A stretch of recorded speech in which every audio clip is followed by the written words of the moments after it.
اشہد ان لا الہ الا اللہ وحدہ لا شریک لہ واشہد ان محمدا عبدہ ورسولہ اما بعد فاعوذ باللہ من الشیطان الرجیم بسم اللہ الرحمن الرحیم۔ وہ پیشوا ہمارا جس سے ہے نور سارا، نام اس کا ہے محمد، دلبر میرا یہی ہے۔ سب پاک ہیں پیغمبر ایک دوسرے سے بہتر، لیکز خدائے برتر خیر الورا یہی ہے۔ حضرات، جیسا کہ آپ نے سنا، خاکسار کی تقریر کا عنوان ہے حضرت صلی اللہ علیہ وآلہ وسلم روحانی ارتقاء کا معراج۔ سامعین کرام، اس کائنات کا پیدا کرنے والا خدا واحد و یگانہ خدا ہے، اور وہ اپنی اس صفت کو اپنے کاموں میں عزیز رکھتا ہے۔ یہی وجہ ہے کہ اس کے تمام کام، کیا روحانی اور کیا جسمانی، ہر قسم کے انتشار اور بے ترتیبی سے پاک ہیں، اور اپنے اندر یک رنگی اور حکیمانہ ترتیب رکھتے ہیں۔ خدا تعالیٰ کی اس صفت کا اظہار صرف عالم کبیر یعنی کائنات کی تخلیق میں ہی کار فرما نہیں، بلکہ انسان جسے عالم صغیر کہا جاتا ہے کی پیدائش میں بھی واضح طور پر دکھائی دیتا ہے۔ پھر واحد ہونے کے ساتھ ساتھ ہمارا خدا رب العالمین بھی ہے، اور اس کے سب کام اس کی ربوبیت کے تابع یکدم نہیں بلکہ درجہ بدرجہ اور منزل بمنزل اپنی تکمیل کو پہنچتے ہیں۔ سامعین کرام، انسان کی پیدائش بھی یکدم نہیں ہوئی، بلکہ وہ درجہ بدرجہ اور مرحلہ وار ترقی کرتے ہوئے اپنی جسمانی اور روحانی ارتقاء کی آخری منزل تک پہنچا ہے۔ اس پر کئی ادوار آئے اور اسے مختلف صورتوں اور حالتوں میں سے گزارا گیا۔ اللہ تعالیٰ قرآن کریم میں فرماتا ہے، مَا لَكُمْ لَا تَرْجُونَ لِلَّهِ وَقَارًا وَقَدْ خَلَقَكُمْ أَطْوَارًا، یعنی تمہیں کیا ہو گیا ہے کہ تم اللہ تعالیٰ سے کسی وقار کی توقع نہیں رکھتے، جبکہ اس نے تمہیں کئی طریقوں پر پیدا کیا ہے۔ سامعین کرام، قرآن کریم نے انسان کی پیدائش کے وہ تمام ارتقائی مراحل بیان فرمائے ہیں جن میں سے گزر کر وہ اپنی موجودہ شکل تک پہنچا ہے۔ مختلف حالتوں سے گزرتے ہوئے انسانی زندگی اس مرحلے پر پہنچی جہاں اس کی نسل نطفے یعنی نر اور مادہ کے ملاب سے چلنا شروع ہوئی،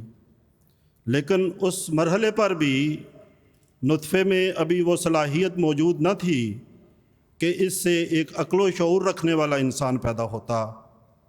اس زمانے میں پیدا ہونے والے انسان کا طرز زندگی جانوروں سے مشابہ تھا۔ وہ جنگلوں اور غاروں میں رہا کرتا تھا اور ذہنی اور فکری قوتوں سے بالکل عاری تھا۔ پھر آہستہ آہستہ ترقی کرتے ہوئے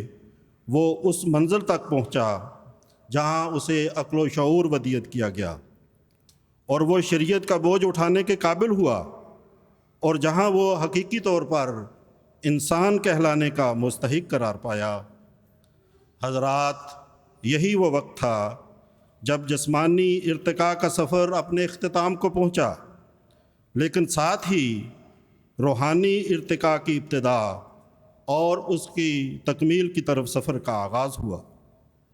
یہی وہ وقت تھا جب اللہ تعالیٰ نے اس وقت کے انسانوں میں سے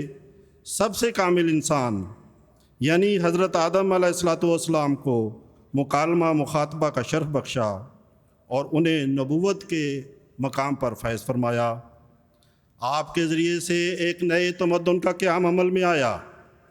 آپ نے جو تعلیم دی وہ انتہائی سادہ اور بنیادی تھی، جس کا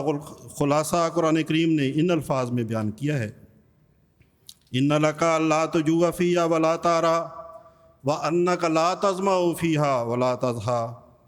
یعنی یہ کہ لوگ اپنے کھانے پینے کا انتظام کریں، لباس پہنیں، ننگے نہ رہیں، اور جنگلوں یا غاروں میں رہنے کے بجائے مکان بنا کر رہیں۔ یا آدم اسکن انت وزوجک الجنۃ میں یہ پیغام دیا گیا کہ شتر بے مہار زندگی بسر کرنے کے بجائے باقاعدہ شادی کر کے فیملی سسٹم کی بنیاد رکھی جائے۔ اس کے بعد وقت کے ساتھ ساتھ لوگ دنیا کے مختلف حصوں میں پھیلتے چلے گئے۔ اس زمانے میں چونکہ آمد و رفت کے ذرائع محدود تھے اور آپس میں پیغام رسانی بھی آسان نہ تھی، اس لیے اللہ تعالیٰ نے دنیا کے مختلف حصوں میں بسنے والی ہر قوم کی روحانی ربوبیت کرتے ہوئے ان کی طرف انبیاء مبعوث کیے، جن کی تعلیم اور نبوت کا دائرہ صرف اسی قوم تک ہی محدود تھا۔ جوں جوں انسان کی ذہنی، فکری اور فطری قوتوں میں نکھار آتا گیا، آسمانی تعلیم بھی درجہ بدرجہ اپنی تکمیل کے مراحل طے کرتے ہوئے خوب سے خوب تر کی طرف بڑھتی رہی۔ اکمال دین اور روحانی عروج اور ترقی کی طرف یہ سفر آہستہ آہستہ مگر تسلسل کے ساتھ جاری رہا،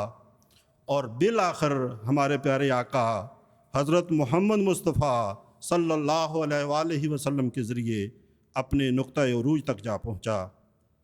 پس ہمارے نبی خاتم الانبیاء صلی اللہ علیہ وآلہ وسلم نے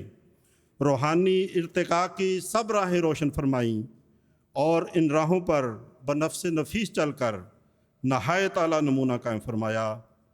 آپ صلی اللہ علیہ وآلہ وسلم کا دائرہ کار کسی خاص قوم یا خاص وقت تک محدود نہ تھا، بلکہ آپ ابدالآباد تک آنے والی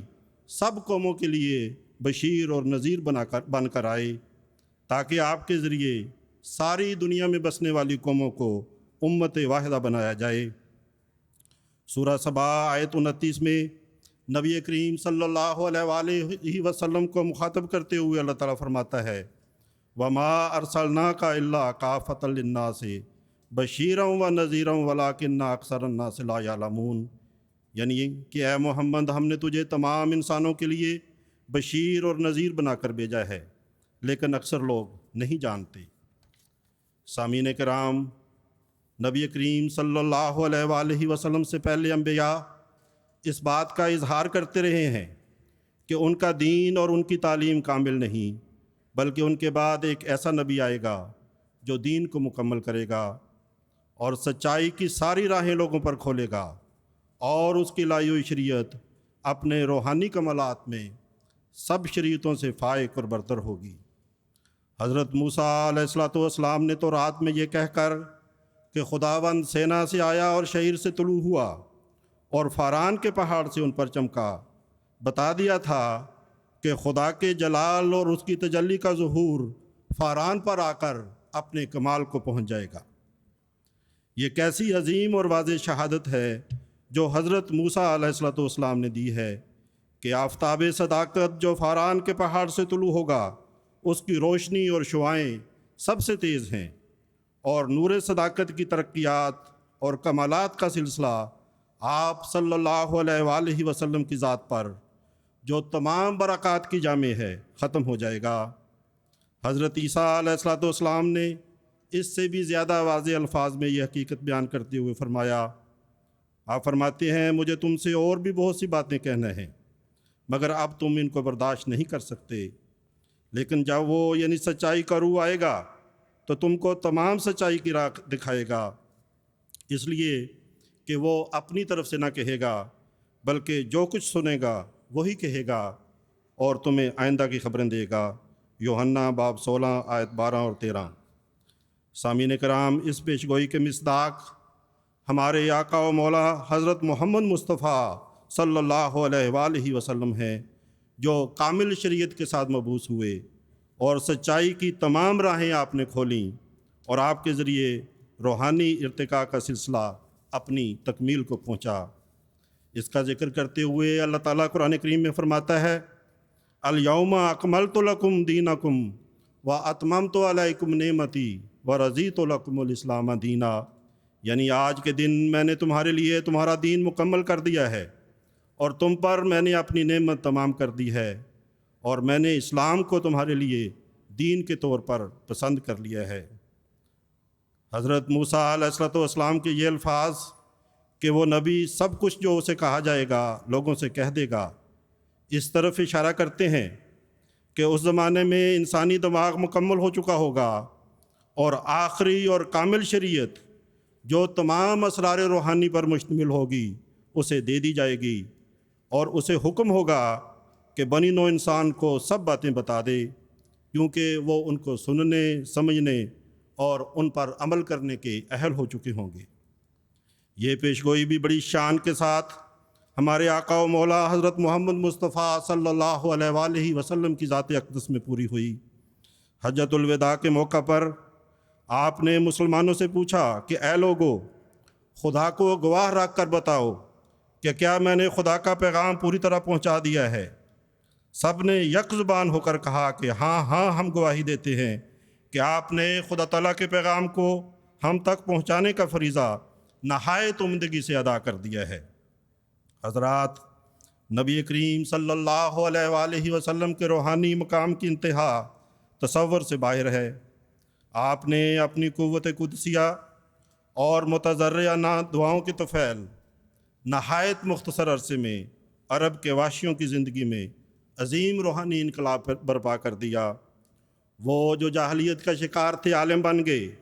اور ساری دنیا کی رہبری کا کام ان کو سونپ دیا گیا۔ خاک کے ذرے نور مصطفی کی نورانی کرنوں کی بدولت اس قدر منور ہوئے کہ آسمان روحانی کے ستارے بن گئے۔ وہ جو خدا کی محبت کی لذت سے ناآشنا تھے خدا نما ہوئے۔ اسی عظیم انقلاب کا ذکر کرتے ہوئے حضرت مسیح موعود علیہ السلام فرماتے ہیں، وہ جو عرب کے بیابانی ملک میں ایک عجیب ماجرا گزرا کہ لاکھوں مردے تھوڑے دنوں میں زندہ ہو گئے، اور پشتوں کے بگڑے ہوئے الہی رنگ پکڑ گئے، اور آنکھوں کے اندھے بینا ہوئے، اور گونگوں کی زبان پر الہی معارف جاری ہوئے، اور دنیا میں یک دفعہ ایک ایسا انقلاب پیدا ہوا کہ نہ پہلے اس سے کسی آنکھ نے دیکھا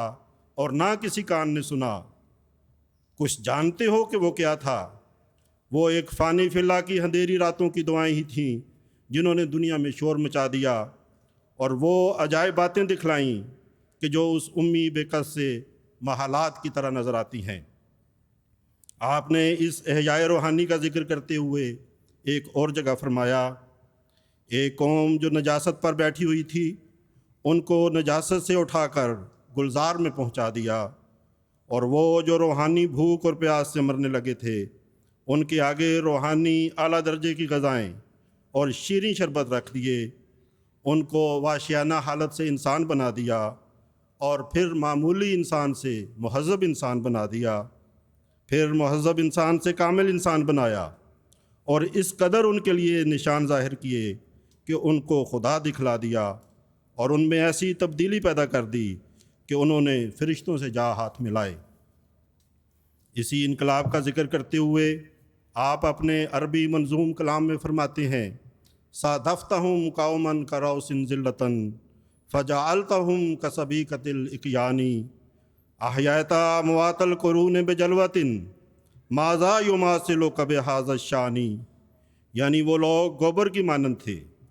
مگر اس پاک نبی کے دامن سے وابستہ ہو کر سونے کی ڈلی کی طرح چمکنے لگے۔ آپ صلی اللہ علیہ وآلہ وسلم کے پاک جلوے کی بدولت صدیوں کے مردے زندہ ہو گئے۔ کون ہے جو آپ صلی اللہ علیہ وآلہ وسلم کی شان کا مقابلہ کر سکے؟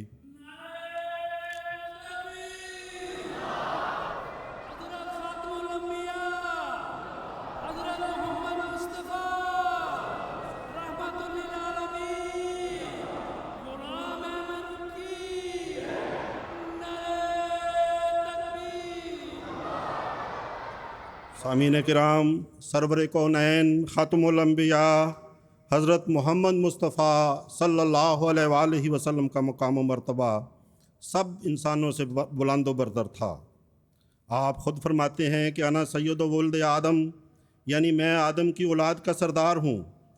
ایک حدیث قدسی میں آپ کو وجہ تخلیق کائنات ٹھہراتے ہوئے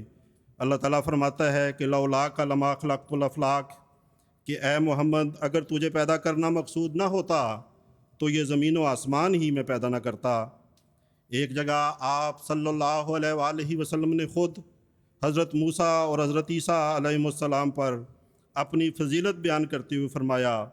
کہ اگر موسیٰ اور عیسیٰ زندہ ہوتے تو انہیں بھی میری پیروی کے سوا چارہ نہ ہوتا۔ حضرت مسیح موعود علیہ السلام نے کیا خوب فرمایا ہے، ہم جب انصاف کی نظر سے دیکھتے ہیں تو تمام سلسلہ نبوت میں سے اعلیٰ درجے کا جوانمرد نبی اور زندہ نبی اور خدا کا اعلیٰ درجے کا پیارا نبی صرف ایک مرد کو جانتے ہیں، یعنی وہی نبیوں کا سردار، رسولوں کا فخر، تمام مرسلوں کا سرتاج، جس کا نام محمد مصطفیٰ و احمد مجتبیٰ صلی اللہ علیہ وآلہ وسلم ہے، جس کے زیر سایہ 10 دن چلنے سے وہ روشنی ملتی ہے جو پہلے اس سے 1000 برس تک نہیں مل سکتی تھی۔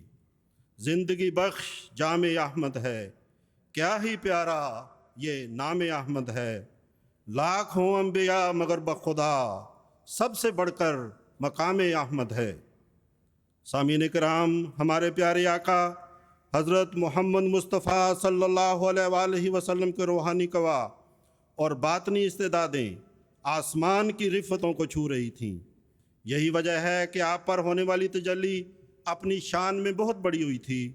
قرآن کریم سے پتہ چلتا ہے کہ حضرت موسیٰ علیہ السلام نے اللہ تعالیٰ سے التجا کی کہ رب ارنی انظر الیک، کہ اے میرے رب، جس شان کے ساتھ تو اپنے حبیب اور آخری نبی حضرت محمد مصطفیٰ صلی اللہ علیہ وآلہ وسلم پر ظاہر ہونے والا ہے، اس کی ایک جھلک مجھے بھی دکھا دے۔ اللہ تعالیٰ نے فرمایا لن ترانی، کہ اے موسیٰ ایسا ممکن نہیں، تو اس تجلی کی تاب نہ لا سکے گا۔ اس تجلی کو دیکھنے کے لیے محمدی مرتبے کی ضرورت ہے جو تجھے حاصل نہیں۔ لیکن جب حضرت موسیٰ علیہ السلام کا اصرار بڑھا تو خدائے لم یزل کی ہلکی سی تجلی بھی آپ علیہ السلام کی برداشت سے باہر تھی۔ آپ اس کی تاب نہ لا سکے اور غش کھا کر گر پڑے اور بے ہوش ہو گئے۔ سامعین کرام، روز اول سے ہی اللہ تعالیٰ کے نور کا یہ جلوہ آمنہ کے لال اور ہمارے نبی حضرت محمد مصطفیٰ صلی اللہ علیہ وآلہ وسلم کے لیے ہی مخصوص تھا۔ اترا وہ خدا کوہ فاران محمد، موسیٰ کو نہ تھی جس کے دیدار کی یار آئی۔ سامعین کرام، حضرت صلی اللہ علیہ وآلہ وسلم کا امتی ہونا بڑے فخر کا مقام ہے۔ بنی اسرائیل کی طرف اللہ تعالیٰ نے جتنے بھی انبیاء بھیجے ان میں سے حضرت موسیٰ علیہ السلام کا مقام سب سے بلند تھا، لیکن حضرت صلی اللہ علیہ وآلہ وسلم کی شان اس قدر عرفہ اور بلند ہے کہ خود حضرت موسیٰ علیہ السلام آپ کا امتی بننے کی تمنا کرتے ہیں۔ الخصائص الکبریٰ میں حضرت انس رضی اللہ تعالیٰ عنہ سے ایک حدیث مروی ہے، لکھا ہے کہ حضرت موسیٰ علیہ السلام کو جب اللہ تعالیٰ نے اپنے اس عظیم رسول یعنی حضرت محمد مصطفیٰ صلی اللہ علیہ وآلہ وسلم کی شان اور آپ کی امت کے کمالات کے بارے میں خبر دی تو انہوں نے خدا تعالیٰ سے درخواست کی کہ اے اللہ، مجھے اس پاک نبی کی امت کا نبی بنا دے۔ آپ کی یہ التجا اللہ تعالیٰ نے یہ کہہ کر رد فرما دی کہ اس امت کا نبی انہی میں سے ہوگا۔ اس پر حضرت موسیٰ نے عرض کی کہ اے اللہ، اگر یہ ممکن نہیں تو پھر مجھے اس نبی کا امتی بنا دے۔ اللہ تعالیٰ نے انہیں جواب دیا کہ چونکہ تمہارا زمانہ پہلے ہے اور اس نبی کا بعد میں، اس لیے یہ بھی نہیں ہو سکتا۔ سامعین کرام، یہ حدیث کمال صفائی سے سیدنا و مولانا حضرت محمد مصطفیٰ صلی اللہ علیہ وآلہ وسلم کے بلند و بالا روحانی مقام کو ظاہر کرتی ہے۔ پس خدا کے حضور جو مقام اور درجہ آپ صلی اللہ علیہ وآلہ وسلم کو حاصل تھا، اس کا ادراک اور بیان ہماری طاقت سے باہر ہے۔ آپ کا مقدس وجود جمیع صفات الہیہ کا مظہر بن چکا تھا۔ آپ کا مقدس وجود جمیع صفات الہیہ کا مظہر بن چکا تھا۔ یہی وجہ ہے کہ آسمانی کتابوں میں آپ کو خدائے ذوالجلال سے تشبیہ دی گئی ہے۔ قرآن کریم میں دنا فتدلی فکان قاب قوسین و ادنیٰ کے الفاظ اسی حقیقت کو بیان کرتے ہیں۔ مطلب یہ ہے کہ حضرت محمد رسول اللہ صلی اللہ علیہ وآلہ وسلم اپنی ترقیات کاملہ قرب کی وجہ سے 2 کوسوں میں بطور وتر کے واقع ہیں، بلکہ اس سے بھی نزدیک تر ہیں۔ حضرات، وتر کے اوپری جانب قوس الوہیت واقع ہے، پس جب نبی کریم صلی اللہ علیہ وآلہ وسلم کا نفس پاک انتہائی قرب اور نہایت درجہ صفائی کی وجہ سے وتر کی حد سے آگے بڑھا اور بحر الوہیت سے نزدیک تر ہوا، تو اس ناپیدا کنار الوہیت کے سمندر میں جا پڑا، اور یوں آپ کا وجود خدا کے وجود میں گم ہو گیا۔ اور یہ خدا کے قرب اور اس کی ہستی میں فنا کی وہ انتہا ہے جس سے بڑھ کر ممکن نہیں۔ قرآن کریم کی ایک اور آیت میں یہی تشبیہ کمال صفائی سے بیان ہوئی ہے، جیسا کہ فرمایا ان الذین یبایعونک انما یبایعون اللہ ید اللہ فوق ایدیہم، یعنی اے محمد، جو لوگ تیری بیعت کرتے ہیں وہ خدا کی بیعت کرتے ہیں، خدا کا ہاتھ ہے جو ان کے ہاتھوں پر ہے۔ اس جگہ تمثیلی طور پر حضرت صلی اللہ علیہ وآلہ وسلم کی ذات بابرکات کو اللہ تعالیٰ نے اپنی ذات اور آپ کے ہاتھ کو اپنا ہاتھ قرار دیا ہے، اور یہ حضرت صلی اللہ علیہ وآلہ وسلم کے اس انتہائی درجہ کے قرب کی وجہ سے تھا جو آپ کو خدا تعالیٰ کے ہاں حاصل تھا۔ پھر اسی محبت تامہ کی طرف اشارہ کرتے ہوئے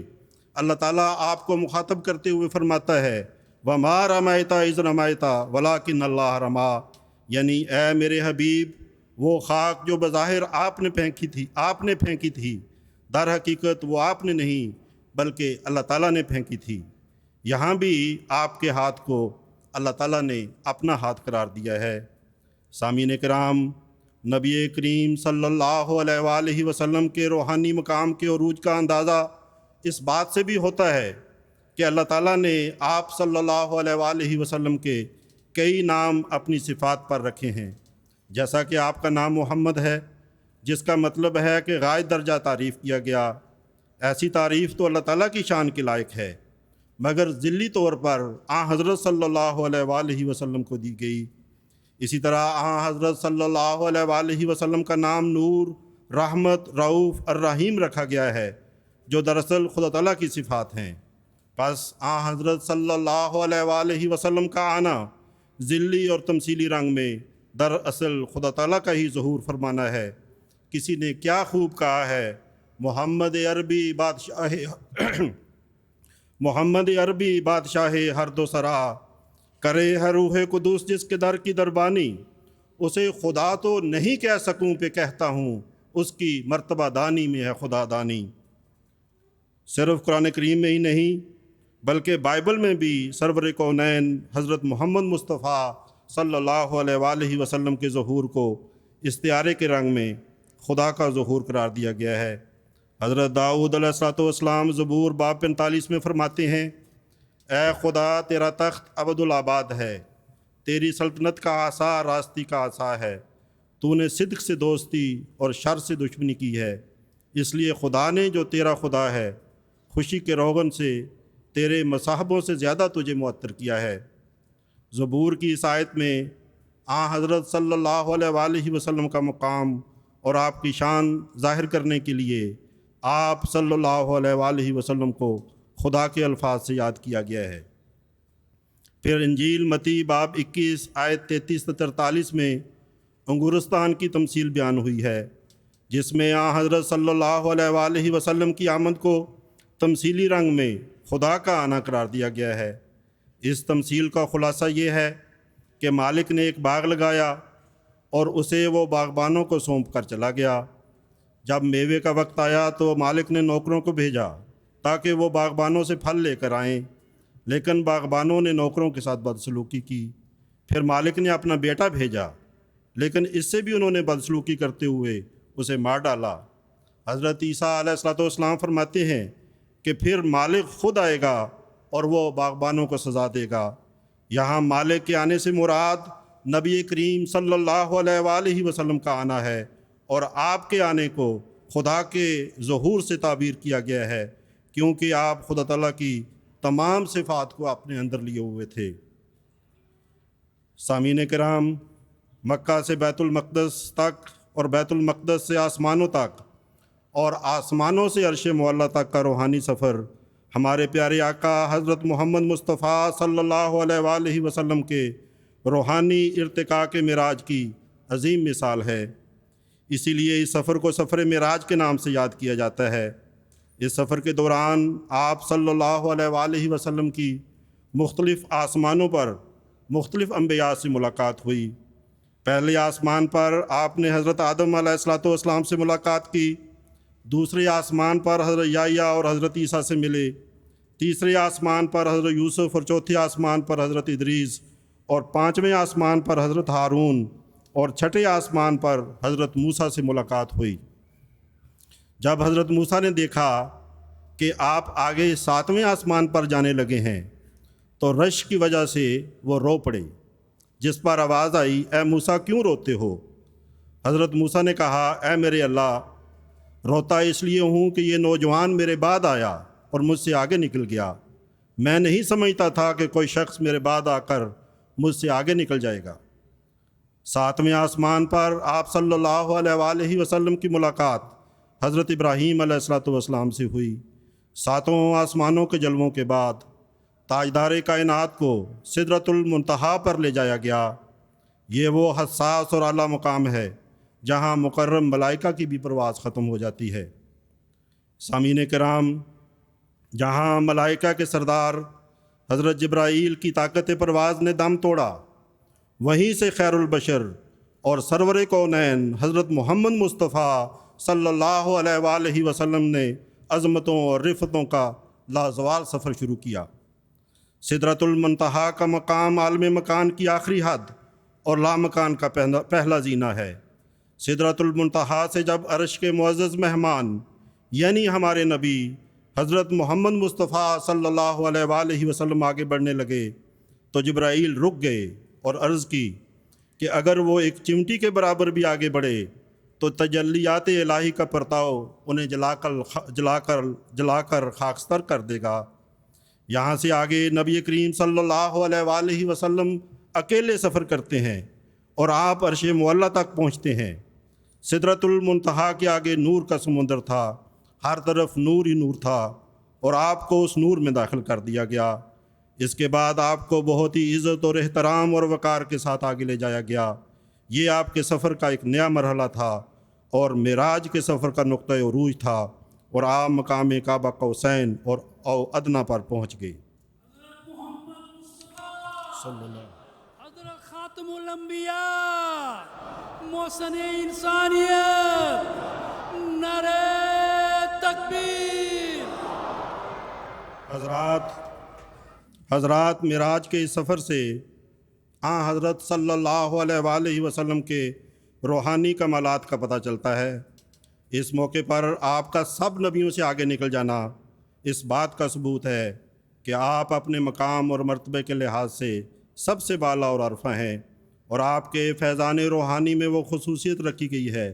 جو پہلے کسی بشر کو حاصل نہیں ہوئی اور نہ آئندہ کبھی کسی کو حاصل ہوگی۔ نبیوں کا سرتاج، ابنائے آدم کا معراج محمد، ایک ہی جست میں طے کر ڈالے وصل خدا کے 7 مراحل۔ حضرت مسیح موعود علیہ السلام فرماتے ہیں، جیسا کہ اس طرف قرآن شریف میں اشارہ بھی ہے، وَرَفَعَ بَعْضَهُمْ درجات، اس جگہ صاحب درجات رفیعہ سے ہمارے نبی صلی اللہ علیہ وآلہ وسلم مراد ہیں، جن کو ذلی طور پر انتہائی درجے کے کمالات، جو کمالات الوہیت کے اضلال و آثار ہیں، بخشے گئے۔ حضرات،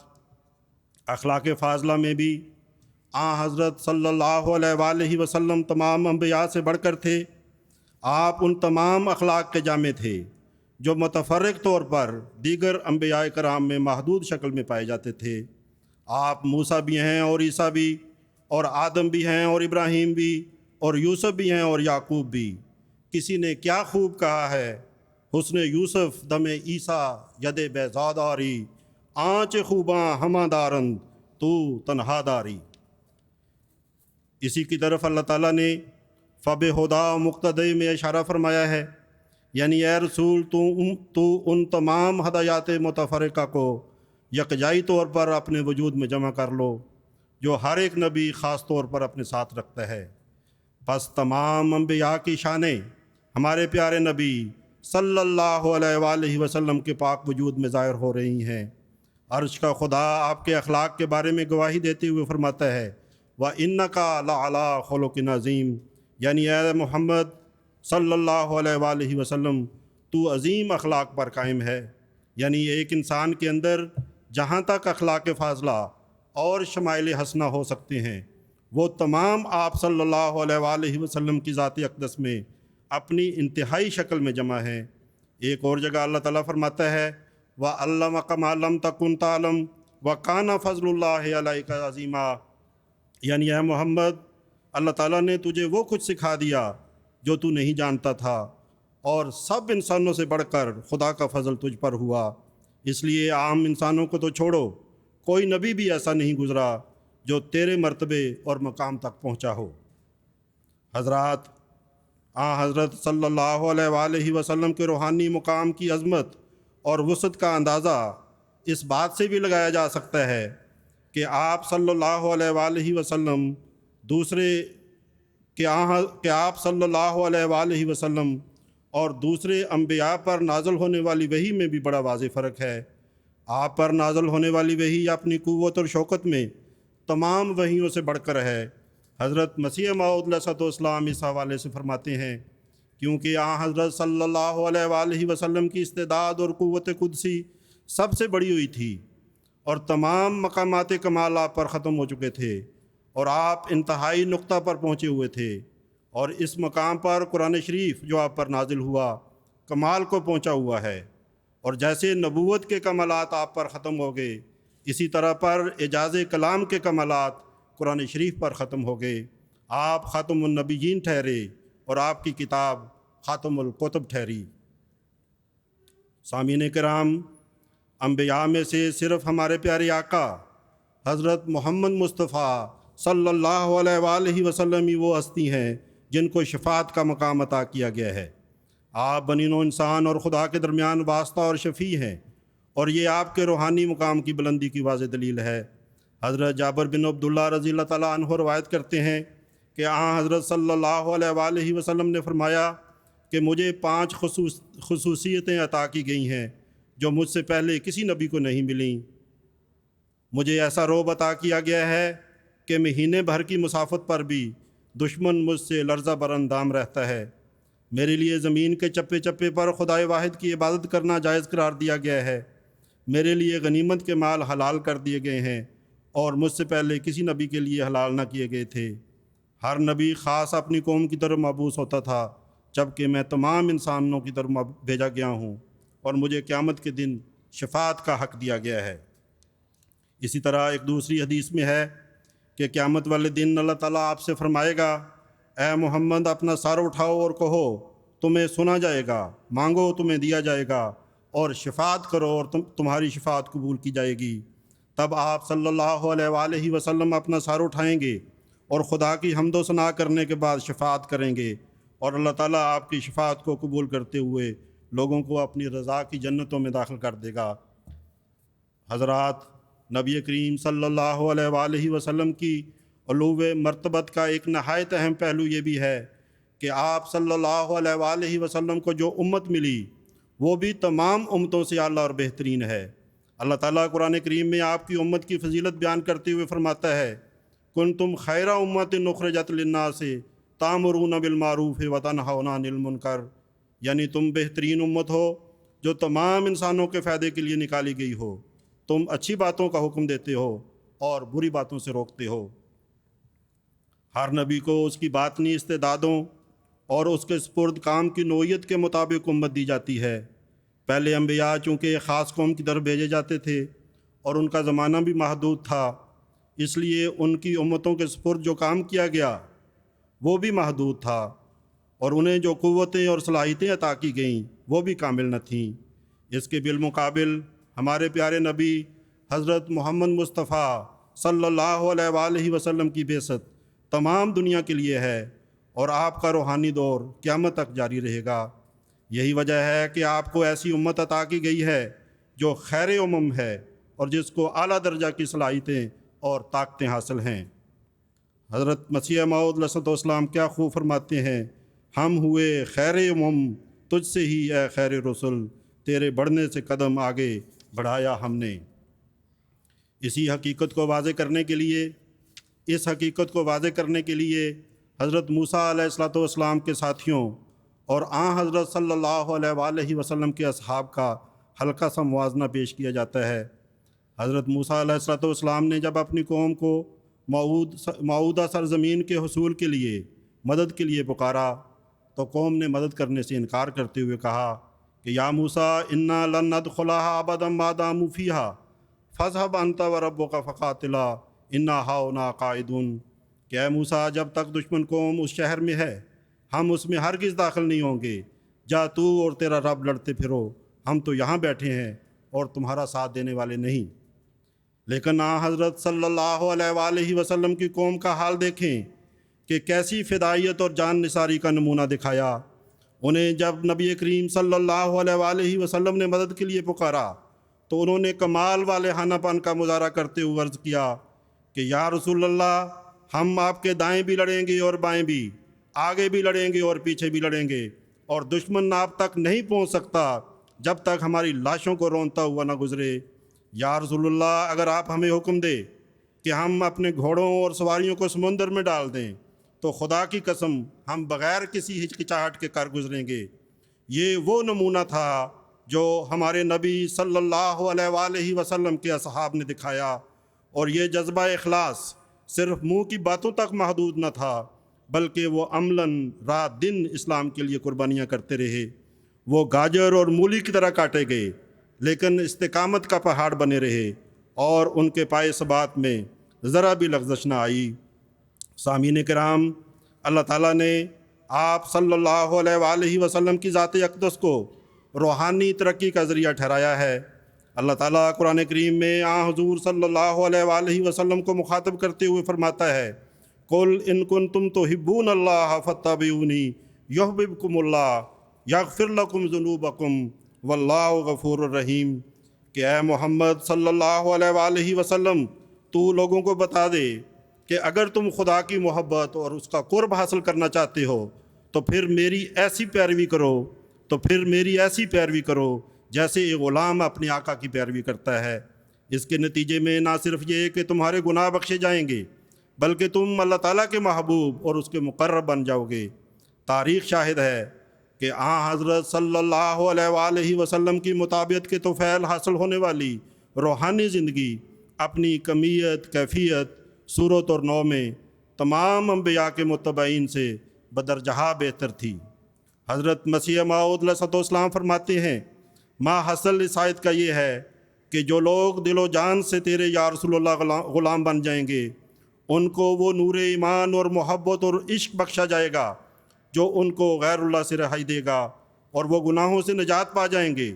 اور اسی دنیا میں ایک پاک زندگی ان کو عطا کی جائے گی، اور نفسانی جذبات کی تنگ و تاریک قبروں سے وہ نکالے جائیں گے۔ آپ اپنے منظوم عربی کلام میں کیا خوب فرماتے ہیں،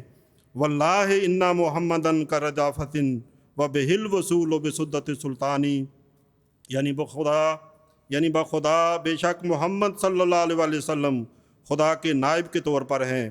اور آپ کے ذریعے ہی دربار شاہی میں رسائی ہو سکتی ہے۔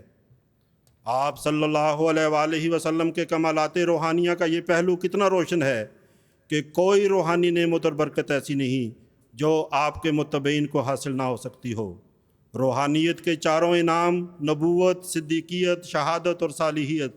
آپ صلی اللہ علیہ وآلہ وسلم کی اطاعت کی برکت سے نہ صرف حاصل ہو سکتے ہیں بلکہ حاصل ہوتے بھی ہیں۔ اللہ تعالیٰ قرآن کریم میں فرماتا ہے،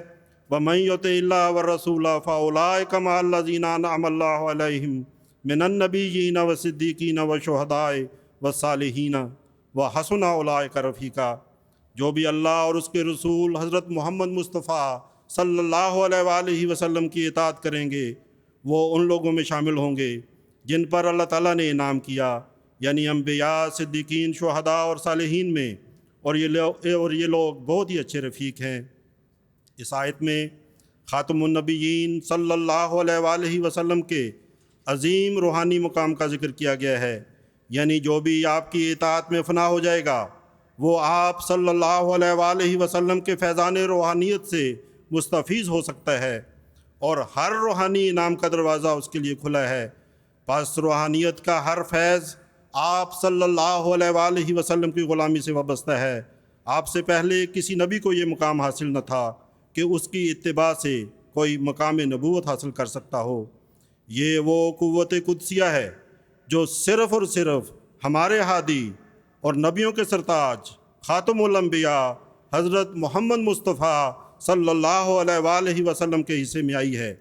پس آپ ہی وہ آفتاب صداقت ہیں جن کے نور سے دنیا کی تاریکیاں کافور ہوئیں۔ آپ کو اللہ تعالیٰ نے سراج منیر قرار دیا، یعنی آپ ہی وہ چراغ ہیں جس میں آگے مزید چراغ روشن کرنے کی صلاحیت موجود ہے، اور آپ کی کرامات کا دریا خشک نہیں ہوا بلکہ بڑی آب و تاب کے ساتھ رواں دواں ہے۔ ہر زمانے میں اللہ تعالیٰ اس کامل اور مقدس نبی کی روحانی زندگی اور روحانی تاثیر کا ثبوت دینے کے لیے لوگوں کو بھیجتا رہا ہے، اور اس زمانے میں حضرت مسیح موعود علیہ الصلوۃ والسلام کو بھیجا ہے، جن کے ذریعے طرح طرح کے نشانات اور خارق ظہور میں آئے، اور یہ سب نبی کریم صلی اللہ علیہ وآلہ وسلم کی برکات کا ثمر ہے۔ حضرت مسیح موعود علیہ الصلوۃ والسلام فرماتے ہیں، یہ شرف مجھے محض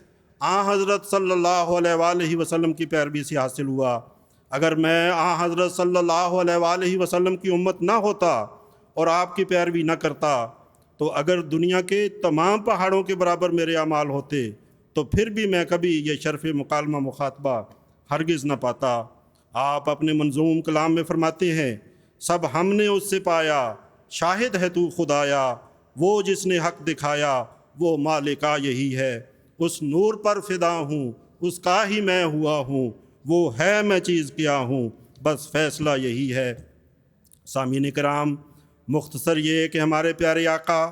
حضرت محمد مصطفیٰ صلی اللہ علیہ وآلہ وسلم ایک کامل انسان اور کامل نبی ہیں۔ آپ اپنی ذات، صفات اور افعال میں کامل تھے۔ آپ نے اپنے روحانی اور پاک ہوا کے زور سے کمال تام کا نمونہ دکھایا۔ آپ خاتم النبیین، امام الاصفیاء، نبیوں کا فخر، تمام رسولوں کے سرتاج اور ختم المرسلین ہیں۔ آپ ہی ہیں جنہیں اللہ تعالیٰ نے ابد الآباد تک روحانی زندگی عطا فرمائی ہے۔ خدا کے جلال اور اس کے تقدس کے تخت پر آپ صلی اللہ علیہ وآلہ وسلم کو ہی بٹھایا گیا ہے۔ آپ کو اللہ تعالیٰ نے تمام اولین اور آخرین پر فضیلت بخشی ہے۔ آپ ہی ہیں جنہیں اللہ تعالیٰ نے مقام محمود پر فیض فرمایا ہے، اور آپ صلی اللہ علیہ وآلہ وسلم کے مدارج میں مزید بلندی کے لیے اتنی جامع دعا درود شریف کی شکل میں ہمیں سکھائی ہے کہ اس سے بڑھ کر ممکن نہیں، اور پھر ہمیں تاکید فرمائی کہ ہم مسلسل اپنے نبی صلی اللہ علیہ وآلہ وسلم پر درود و سلام بھیجتے رہیں، جیسا کہ فرمایا، ان اللہ و ملائکتہ یصلون علی النبی یا ایھا الذین آمنوا صلوا علیہ وسلموا تسلیما۔ خدا اور اس کے فرشتے نبی کریم صلی اللہ علیہ وآلہ وسلم پر درود بھیج رہے ہیں، اور اے مومنو، تم بھی اس عظیم رسول پر درود و سلام بھیجتے رہو۔ دن رات درود اس پر ہر ادنا غلام اس کا پڑھتا ہے بصد منت جپتے ہوئے نام اس کا۔ حضرات، پس آج جو بھی روحانیت کی شاہراہ پر آگے سے آگے بڑھنا